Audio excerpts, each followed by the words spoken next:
तो देखिए, high school और इंटरमीडिएट में आप भी ऐसी परीक्षाएं देते हैं, हमने भी ऐसी परीक्षाएं दी है। 4, 5, 6 कवियों की जीवनी याद कर लेते हैं, उसमें से एक कवि की जीवनी पेपर में फंस जाती है। एक लड़का था, दूसरे दिन हिंदी की परीक्षा थी, उसे किसी कवि की कोई जीवनी याद नहीं हुई, तो उसने उन कवियों की जीवनी की नकल तैयार करी और उसे शरीर के प्रत्येक अंग में छुपा लिया। अब उसे यह भी याद नहीं रहा कि उसने कौन सी पर्ची कहां छुपा ली।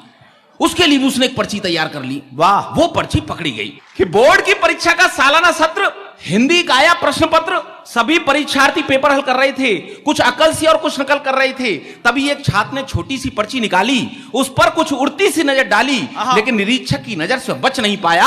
उसने उस छात्र से उस पर्ची को छुड़ाया और पर्ची को पढ़कर तो उसके छक्के छूट गए, हिंदी के कवियों के भाग्य फूट गए। उस पर्ची में लिखा था कि कबीरदास जी मोजे में, सूरदास जी बाह में। उस पर्ची में लिखा था कि कबीरदास जी मोजे में, सूरदास जी बाह में, तुलसीदास बेल्ट में, बिहारीलाल पांव में, महादेवी आस्तीन में, पंत जी अगल में, प्रसाद जी कॉलर में, निराला जी बगल में। जय हो।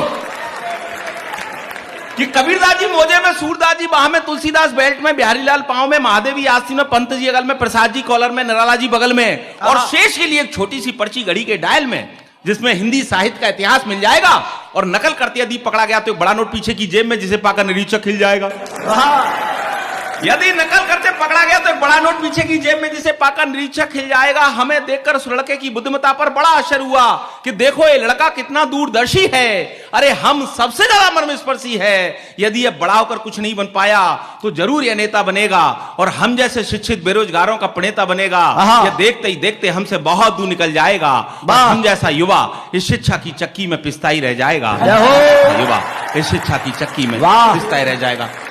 आदरणीय मंत्री जी, पहले किसी लड़के के बारे में यह पता लग जाता था, जब भी कोई सगाई संबंध की बात चलती थी और यह पता लग जाता था कि यह लड़का ड्रिंक करता है, तो लोग आश्चर्य करते थे, हैं ये लड़का ड्रिंक करता है।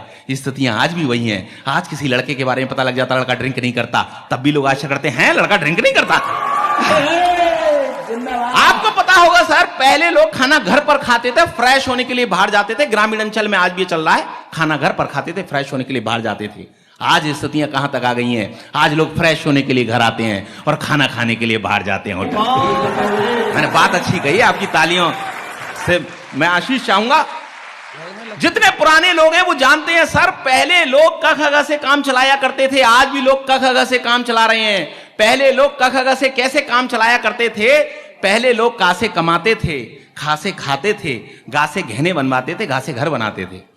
का से कमाते थे, खा से खाते थे, गा से गहने बनवाते थे, घा से घर बनाते थे। स्थितियां आज भी वही हैं। आज भी लोग का ख ग से काम चला रहे हैं। आज लोग का से कर्ज ले लेते हैं, खा से उसे खा जाते हैं, गा से गायब हो जाते हैं और रास्ते मिल जाए तो घा से घुड़की और देते हैं। ये स्थितियां साहब।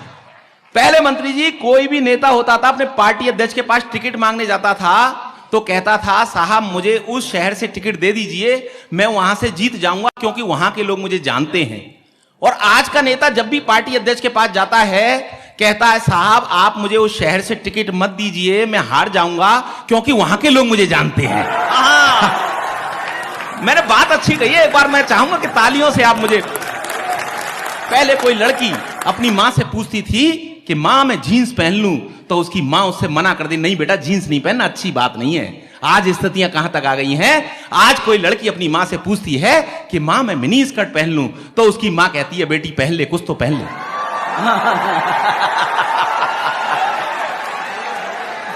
ये स्थितियां आ गई हैं साहब। मेरे कॉलेज लाइफ की एक रचना है। आपको ऐसा लगे जैसे मैं आपसे बातचीत कर रहा हूं, लेकिन मैंने व्यंग करने की कोशिश की है कि एक दिन मैं ख्यालों में डूबा हुआ सड़क पर चला जा रहा था, तो मैंने देखा कि 5 वर्षीय बच्चा रोता चला रहा था। मैंने उसे प्यार से अपने पास बुलाया, बहला फुसला के बड़ी मुश्किल से चुप करवाया। रोने का कारण पूछा तो उसने बतलाया कि मैं अपनी मां से बिछुड़ गया हूं, रास्ता भटक गया हूं। मैंने कहा बेटे तुम अपनी मां का हाथ पकड़कर चलते तो न तो तुम बिछुड़ते न इस प्रकार भटकते। वो बोला मेरी मां के दोनों हाथों में शॉपिंग का सामान था। उसकी इस बात को सुनकर मैं बड़ा परेशान था। मैंने कुछ सोचकर कहा अपनी मां की साड़ी का पल्लू ही पकड़ लेते और इस तरह अपने घर की राह नाप लेते। वो बोला साड़ी होती तो पल्लू पकड़ता ना। क्या बात है, वो बोला साड़ी होती तो पल्लू पकड़ता ना, लेकिन मेरी माँ तो स्कर्ट पहने थी। अब भारतीय नारी को पश्चिमी परिधान में देखकर दुख सहने की बारी मेरी थी। उदास मन से मैंने फिर कहा, बेटे स्कर्ट कोई पकड़ लेता। अरे न तो तू परेशान होता न मैं परेशान होता। वो बोला स्कर्ट भी इतनी ऊंची थी कि मैं उसको उछल कर भी नहीं पकड़ सकता। क्या कहना है? बहुत